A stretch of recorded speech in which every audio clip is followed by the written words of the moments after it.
সীমা ছাড়া কষ্টর কোনো শেষ নাই গো। আর এটা একমাত্র মেইন গাফিলতি হলো ডিপার্টমেন্টাল গাফিলতি।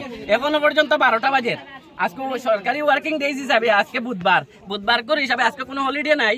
আজকে তারা ডিপার্টমেন্টের কোনো মানুষ এখানে বর্তমানে উপস্থিত নাই। এখন বর্তমানে আপনারা দেখতে পারটা এগুলো কিন্তু আসেননি তারা ডিপার্টমেন্টের মানুষ। আপনারা গাফিলতির কারণে আজকে যখন এন্ট্রি মান বর্তমানে কোনো মানুষ যাতায়াত করতে পারটা না। এখানে তারা 2 বছর থেকে যে সময় মাটি ফালানির কথা, যেখানে যে সময় সুইচ গেটের কাজ করার কথা, ওই সময় তারা কাজ বন্ধ থাকে। আর যে সময় বৃষ্টি হইলো তারা কাজ শুরু হয়ে যায়। মানে এখানে একটা রুজির জায়গা বানাই দিচ্ছেন, যে মানে ডিপার্টমেন্টের যারা আসেন আর যারা কন্ট্রাক্টর আসেন আর ইঞ্জিনিয়ার আসেন তারা মোটামুটি তারা একটা ব্যবসার জায়গা বানাই দিচ্ছেন। এটা বিজনেস পয়েন্ট বানাই দিচ্ছেন। আমি এটা মানে আমি ডিসি মহোদয়ের কাছে মানে অনুরোধ করছি যেটা ওটা তাড়াতাড়ি দেখার লাগিন। আর এই যে ব্যাগ কয়টা আছে বেশ না ডেইলি কাজ, মানে আমরা লোকালের মানুষ তারা 2 দিন আগে গতকালকে নামছেন, নামার পরে তারা ডিপার্টমেন্টের মানুষ এখানে উঠাইবার দিচ্ছেন না জিও ব্যাগটা।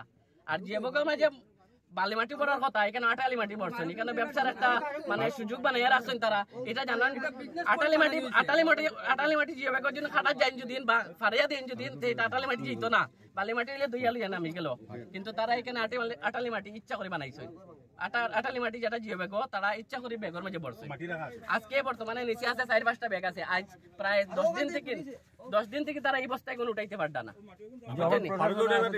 আমার প্রশাসনের কাছে দাবি ওটা 2 দিন করে ভিতরে তাড়াতাড়ি আমরা ওটা সমাধান করে দেই, নাইলে আমরা বৃহত্তর আন্দোলনে নামবো আমরা। মানে সীমা ছাড়া কষ্টর কোনো শেষ নাই গো। কষ্টর কোনো শেষ নাই, যার কারণে মানে আমরা আজকে দীর্ঘ 10 বছর থেকে মানে এই কষ্টতে আছি। কিন্তু এটা কষ্ট না দিয়ে আমরা সরকারের মানুষ নানি। আমরা দেখো তখন এখন বোঝা যায় যে আমরা তারা তো কোনো সরকারের মানুষ না। কারণ এটা আমরা বাচ্চারা স্কুলে যাইতে পারেন না, আমরা কত অসুবিধা, অনেক যা জলের কারণে রোগ আসে। কিন্তু আজকে মেডিকেল যাইতে পারিয়া না, সিভিল যাইতে পারিয়া না, বাচ্চা আদা প্রাণী হইয়া মরের দরের এই সেই নানান রকমের সমস্যা।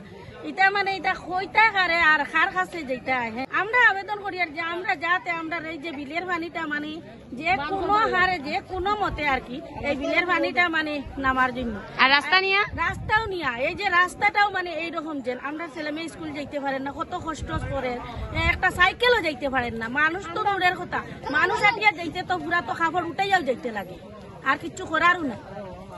এটা কি রকম করা যায়? আমরা কি তা সরকারের মানুষ না? আমরা সরকারের কোনো মানুষ নাই বুঝা যায়। তাহলে তার ইচ্ছা করলে কাজ করতে কষ্ট না দিয়া তাই বোমা না নিয়ে একটা ফিটিং করিয়া আর আমরা বিলের মাঝে মারিয়া সবরে ফালাই দেখো আমরা এটাও রাজি আছি। মানে কষ্ট আর সহ্য করা যান না, বুঝছেন? বছর কষ্ট, বছর রোগ। এটাকে মানে কেমন করিয়া আমরা থাকতে পারিয়া এই শিলচরের মাঝে একটু মানে এই জায়গার মধ্যে একটু নোংরা জায়গা। অনেক মানুষে কয় বাইরা লোকে কয় কিতা এই যে শিলচরের মাঝে এটা জায়গা এত নোংরা জায়গা, এত গাদ্দা জায়গা। আর আগামীতে আমরা ঈদ আছে, ঈদের মধ্যে এখনো পর্যন্ত ফ্যামিলি বর্তমানে জলের তলার মধ্যে আছে। মানে কইলাম তো আটু জল বর্তমানে খেওরের খমর জলের মধ্যে আছে। তারা বর্তমানে ঈদ কিরকম করতো মানুষের? আমরা তো বছরে 2টা ঈদের মাঝে যদি নেতা 2টা ঈদ সুন্দরভাবে পালন করি না, যদি নেতা তো আমরা দুঃখের বিষয়। আমি ওখান সরকারের কাছে মানে ডিসি মহোদয়ের কাছে অনুরোধ করছি আমরা 2 দিনের ভিতরে যদি এই জিও ব্যাগটা উঠিয়ে দিলাই 2 দিনে জলটা বাইরে হয়ে যাব। আর আশা করি আমরা এখানে বাঙ্গনটা যেটা আছে এটাও বন্ধ হয়ে যাব। এখন যেন আমরা ফ্লাড কন্ট্রোলে যেটা যেন কাজ করার বা জিও ব্যাগ ফেলার এটা সঠিক ওয়েতে কোনো ফেলানি হন না। এটা জাস্ট উপরেতে ফেলাই মানুষরে খালি করে যায়। আমরা এখন বর্তমানে প্রটেস্ট করছি, আমরা বর্তমানে প্রটেস্ট করি আর আগামী তো করিয়া যাইমু। আর যদি ডিসি মহোদয় জন্য এটা পুরা মতো অ্যাকশন নেই না, আমরা অ্যাকশনে নামতে রেডি।